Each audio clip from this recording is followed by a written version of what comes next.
नमस्कार, मैं मुमताज अब्दुल नल्लेड़कर और आप देख रहे हैं टीवी द्वापरा।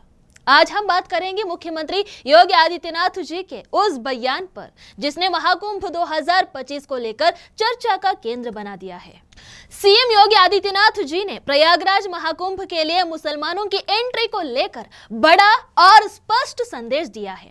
उन्होंने भारत की सनातन परंपरा, भारतीय संस्कृति और महाकुंभ के महत्व पर जोर देते हुए कुछ अहम बातें कही है। तो चलिए इस पूरे मामले को विस्तार से समझते हैं। सीएम योगी आदित्यनाथ जो इन दिनों प्रयागराज के 2 दिवसीय दौरे पर है, उन्होंने एक निजी चैनल को दिए गए इंटरव्यू में महाकुंभ के लिए अपनी तैयारियों और विचारों को साझा किया। सबसे पहले बात करते हैं उनके उस बयान की जो महाकुंभ में मुसलमानों की एंट्री को लेकर है। योगी आदित्यनाथ जी ने कहा, जिस किसी को भी भारत की सनातन परंपरा में विश्वास है वो मुसलमान यहाँ आए, उनका स्वागत है। लेकिन अगर कोई गलत मानसिकता के साथ आएगा तो उसके लिए भी डेंटिंग पेंटिंग की व्यवस्था है। परंपरागत रूप से संगम में स्नान करने के लिए आते हैं तो कोई बुराई नहीं है, उनका स्वागत है। लेकिन अगर कोई ये कहने के लिए आएगा कि ये भूमि हमारी है और हम लोग इसको कब्जा करेंगे, तो मुझे लगता है कि उनको डेंटिंग पेंटिंग का सामना करना पड़ सकता है। ये बयान एक और स्वागत का संदेश देता है, वही दूसरी ओर स्पष्ट करता है कि गलत इरादों से आने वालों के लिए कोई जगह नहीं है।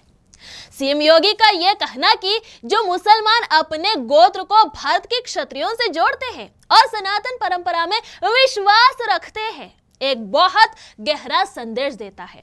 उनका कहना है कि जिन लोगों ने दबाव में इस्लाम स्वीकार किया था, लेकिन आज भी वे अपनी भारतीयता और सनातनी परंपरा को मानते हैं, वे महाकुंभ में शामिल हो सकते हैं।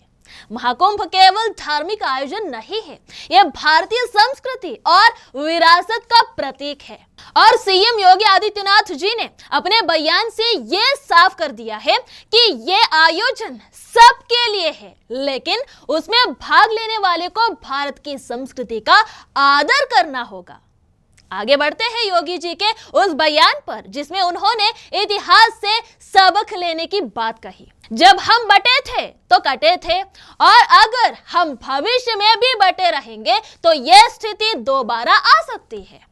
ये एक सीधा संदेश है कि हमें अपने अतीत से सीखने की जरूरत है। सीएम योगी आदित्यनाथ जी का यह बयान न केवल सांप्रदायिक एकता की ओर इशारा करता है, बल्कि यह भी बताता है कि यदि हम विभाजित रहेंगे तो बाहरी शक्तियां हमें कमजोर कर सकती है। सीएम योगी आदित्यनाथ जी ने अपने इंटरव्यू में भारत के संविधान और उसमें शामिल सेक्युलर और सोशलिस्ट जैसे शब्दों पर भी सवाल उठाए। योगी जी का कहना था कि बाबा साहेब अंबेडकर द्वारा प्रस्तुत संविधान में ये शब्द नहीं थे। इन शब्दों को इमरजेंसी के दौरान संविधान में जोड़ा गया। उन्होंने कहा कि विपक्ष ने संविधान को लेकर दुष्प्रचार किया और जनता को गुमराह करने की कोशिश की। सीएम योगी जी का यह बयान सीधे तौर पर विपक्ष पर हमला है। उनका कहना है कि जिन लोगों ने लोकतंत्र का गला घोटा, वे आज संविधान की प्रति लेकर जनता को बेवकूफ बना रहे हैं। अब बात करते हैं महाकुंभ 2025 की तैयारियों की। सीएम योगी आदित्यनाथ जी ने प्रयागराज में चल रहे विकास कार्यों का निरीक्षण किया और अधिकारियों को समय पर काम पूरा करने के निर्देश दिए। स्मार्ट सिटी परियोजनाओं से लेकर संगम क्षेत्र के सौंदर्यीकरण तक हर पहलू पर जोर दिया जा रहा है। सीएम योगी आदित्यनाथ जी ने यह सुनिश्चित करने की बात कही कि महाकुंभ में आने वाले श्रद्धालुओं को किसी भी तरह की परेशानी का सामना न करना पड़े।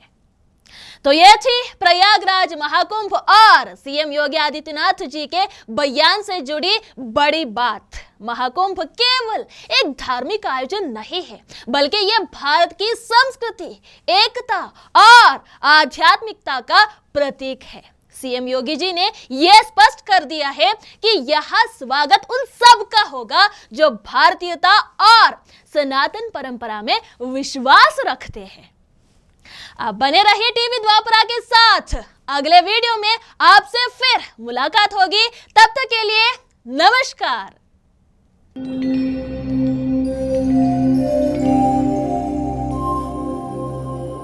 टीवी द्वापरा संभवामि युगे युगे।